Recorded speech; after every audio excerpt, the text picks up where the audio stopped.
آپ غور کریں، تھوڑا سا دائیں بائیں دیکھیں،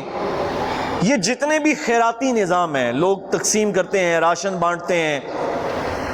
کیمپس لگاتے ہیں، گورنمنٹ کی گاڑیاں آتی ہیں،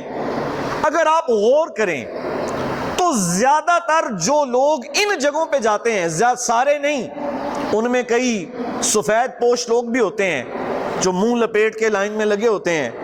کہ کوئی محلے دار نہ دیکھ لے، کوئی رشتہ دار نہ دیکھ لے، ایسے لوگ بھی ہوتے ہیں، لیکن زیادہ تر وہ لوگ ہوتے ہیں جو مافیا کا حصہ ہیں، جن کے گھر عالی شان بنے ہیں، ہر چیز گھر میں موجود ہے، اور وہ لڑ رہے ہیں، لائنوں میں لگے ہیں، اونچی اونچی بول رہے ہیں کہ ہمیں دے دو، ہماری مدد کر دو۔ ایسے لوگوں کو دینا جائز نہیں ہے۔ آپ یقین جانیے، ٹرک آتا ہے آٹے کا اور وہ کہتے ہیں کہ بس ایک توڑا دیں گے، اور وہ گھر کے 10 افراد لائنوں میں لگ کے اتنا لے لیتے ہیں کہ ضرورت مند کے گھر ایک بھی نہیں پہنچتا، اور ایسوں کے گھر میں لائنیں لگ جاتی ہیں، اور پھر بعد میں وہی راشن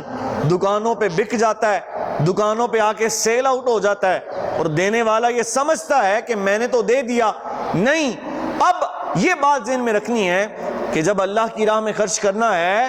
تو نظر بھی رکھنی ہے، اور اس کو دینا ہے، اس کی عزت کا خیال رکھنا ہے، اس کے وقار کا خیال رکھنا ہے۔ لائنیں لگا کے، لوگوں کی تذلیل کر کے، ایسی ہر باتوں سے بچنے کی کوشش کرنی ہے۔